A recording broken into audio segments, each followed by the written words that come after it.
Esta semana vamos a comenzar a estudiar un tema muy interesante y luego toda una historia, porque ahora nos vamos a centrar básicamente en una familia en el resto de los capítulos que siguen en Génesis, y es la familia de Jacob. Y vamos a comenzar con el tema Jacob el suplantador. Claro, siempre se va a destacar un poco todavía a Isaac al principio de esta historia, pero nos vamos a dar cuenta que Jacob comienza a tomar un protagonismo en toda la historia, y por eso vamos a pedir la dirección de Dios, porque el día de hoy vamos a estudiar sobre Jacob y Esaú. Y ya vamos a hablar un poquito más al respecto, así que vamos a orar.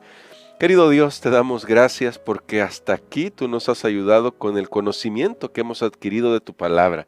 Cada historia del Génesis tiene un gran mensaje para nosotros, no solo lecciones de cómo debemos vivir, sino promesas que podemos aspirar todos nosotros, a las que podemos aspirar por tu gracia y tu amor. Ayúdanos a aprender estas lecciones y a vivir con fe.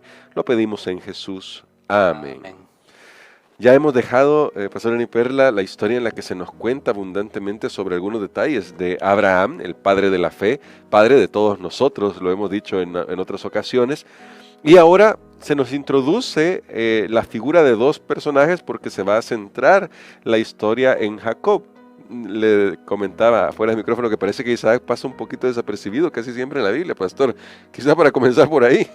Bueno, sí, es bastante breve el relato porque yo creo que después de haber hablado de la muerte de Abraham, del matrimonio de Isaac, la muerte de Ismael, tal vez ahora nos vamos a concentrar en sí en lo que tiene que ver en la fundación del pueblo de Israel, porque a través de estos dos personajes que se van a introducir hoy, de uno de ellos es que van a salir las tribus de Israel. Creo que por eso se le da más preponderancia a esa historia. A estas otras historias. Y bueno, vamos a ir de lleno al texto bíblico.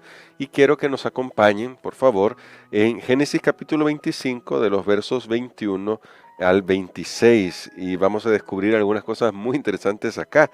Dice el texto así: Isaac oró a Jehová por su mujer Rebeca, que era estéril. Lo aceptó Jehová y Rebeca concibió. Pero como los hijos luchaban dentro de ella, Rebeca pensó: si es así, ¿para qué vivo yo? Y fue a consultar a Jehová, y Jehová le respondió: dos naciones hay en tu seno, dos pueblos divididos desde tus entrañas. Un pueblo será más fuerte que el otro pueblo, y el mayor servirá al menor. Cuando se cumplieron sus días para dar a luz, había gemelos en su vientre. El primero salió rubio. Era todo velludo como una pelliza, y le pusieron por nombre Esaú. Después salió su hermano, trabada su mano al talón de Esaú, y le pusieron por nombre Jacob. Isaac tenía 60 años de edad cuando ella, Rebeca, los dio a luz. Pastor, aquí se nos presenta la historia de la concepción y el nacimiento de Esaú, que es el primogénito, y Jacob. Pero desde el vientre de la madre parece que había problemas aquí, Pastor. Así es, y yo creo que es una historia interesante, Sí. Amigos, porque, por ejemplo, aquí mientras hacíamos la lectura estaba pensando cómo muchas veces la historia de los padres se repite en los hijos. Sí. Llama la atención que la esposa de Isaac era estéril. Sí. Lo mismo sucedía con Abraham y Sara. Así que ahí se va repitiendo la historia. Pero dice que Isaac hizo algo, oró a Jehová. Él sabía la historia de su padre Abraham cuando su madre Sara no podía tener hijos y se habían metido en aquel enredo con Agar. Sí. Entonces él sabía que Dios tenía que responder en vez de buscar una solución humana. Y entonces aquí voy a decir todavía algo más. De todos los patriarcas, Isaac es el único que permanece monógamo. Sí. O sea, es el único que no tiene una concubina, que no tiene otra esposa, aparte pues de su esposa oficial o legal, es el único. Sí. Así que en ese sentido, Isaac aprendió de los errores de su padre y lo mejoró, Aquí hay una lección espiritual para los hijos, para las generaciones posteriores. No siempre debemos nosotros excusarnos en los errores de nuestros antepasados, de otras personas, de amigos, de líderes, para hacer lo mismo. Nosotros podemos ser diferentes. ¿Y sabe qué? Otra cosa que me llama la atención aquí es que cuando Rebeca no podía dar a luz un hijo, Isaac oró, pero también se dice que Rebeca oró, solo que la oración de ella es de queja. Si es así, dice ella en el versículo 22, ¿para qué vivo yo? Y fue a consultar a Jehová. Era una oración de reclamo al Señor. O sea, dos personas pueden también estar orando, pero la motivación de la oración es diferente. Y tal vez el último aspecto a destacar en esta lectura, que tiene que ver con el nacimiento, es el tiempo de espera.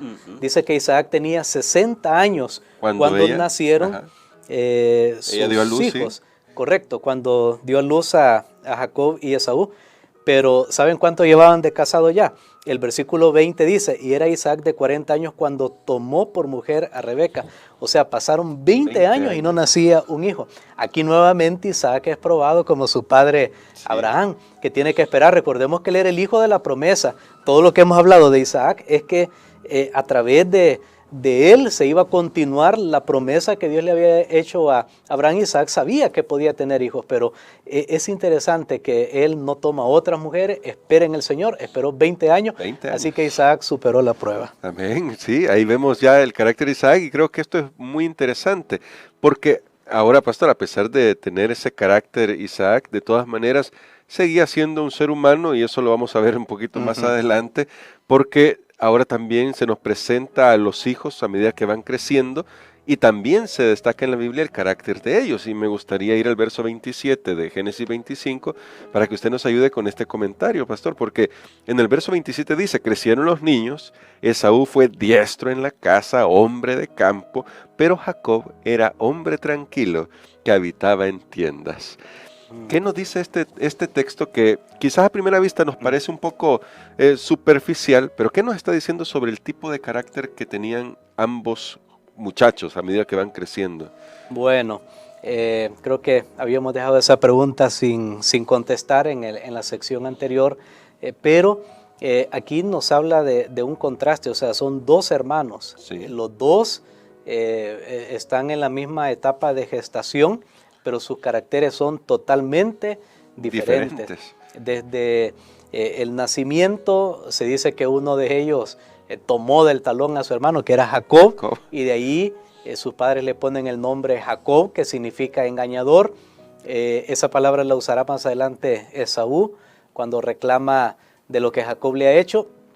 Pero vemos que Esaú tuvo ciertas habilidades y eso le gustaba a Isaac, le gustaba. De hecho, las palabras que menciona ahí, bueno, cuando Isaac le pide a su hijo Esaú que le vaya a traer un animalito, que vaya a cazar para hacerle una comida, habla de varios instrumentos que se usaban para la caza en ese tiempo. O sea, Esaú era una persona muy especializada.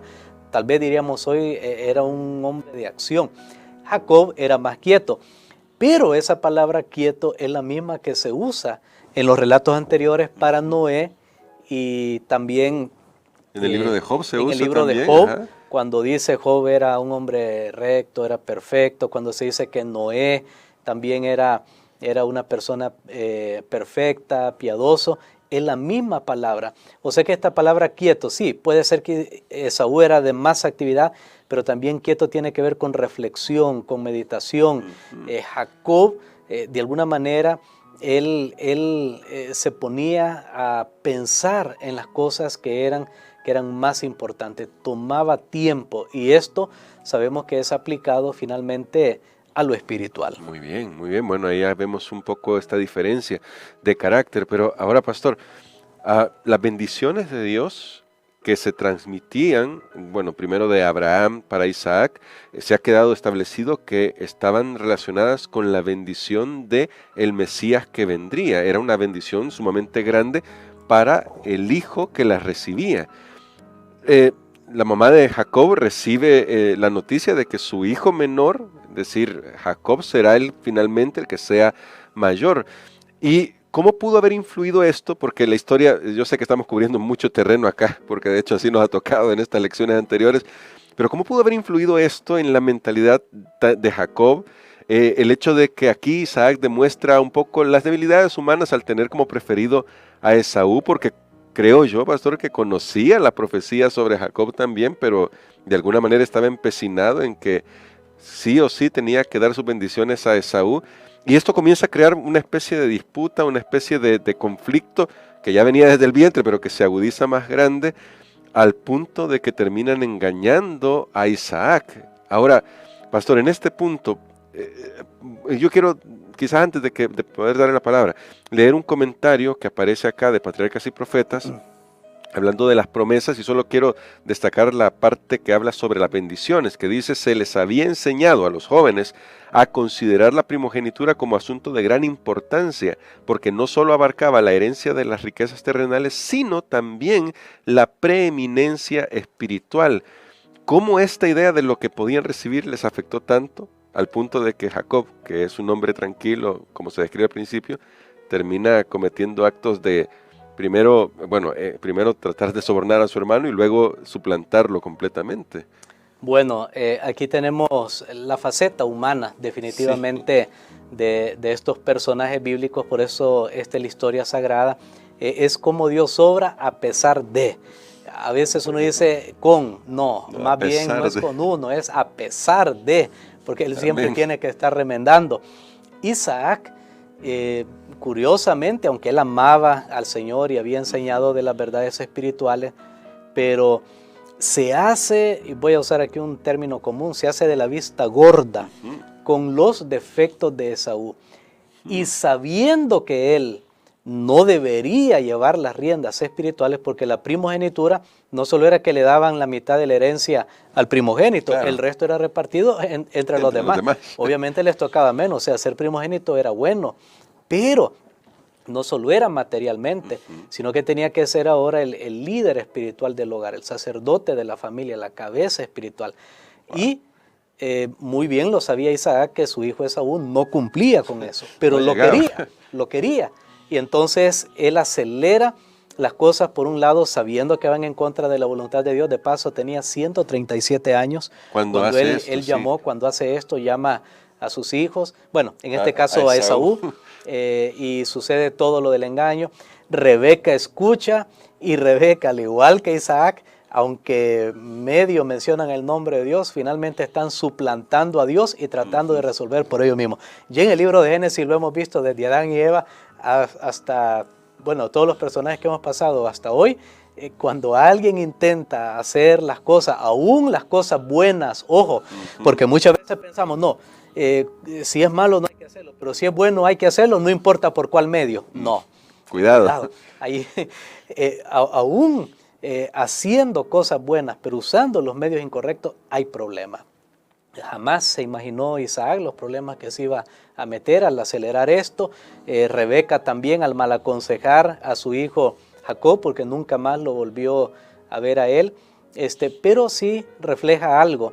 Aquí no hemos hablado finalmente de Esaú, que Esaú era una persona que no le importó lo espiritual. Era una persona que solo miraba lo inmediato. Tengo hambre, ahorita quiero comida, ahorita quiero esto, sabiendo él, porque viene Jacob, comienza a hacer un juego con él, así como Dalila con Sansón, y mira, dime esto, para ver cuál era la reacción, y Jacob viene y le lanza, puede ser hasta una broma, mire, ¿por qué no me das tu primogenitura? Y aquí te doy riéndose, la comida. Pero viendo a ver cuál era la reacción de su hermano, eso dice, sí, claro, mira, tengo hambre, ahorita es importante comer. Entonces, ahí se ve que sí, Esaú definitivamente no estaba preparado, pero lastimosamente todo este esquema mete a la familia en dolor, en amargura, aunque a pesar de todo se cumple la predicción de Dios. Sí, como usted ha dicho, mejor dicho, a pesar de nosotros mismos.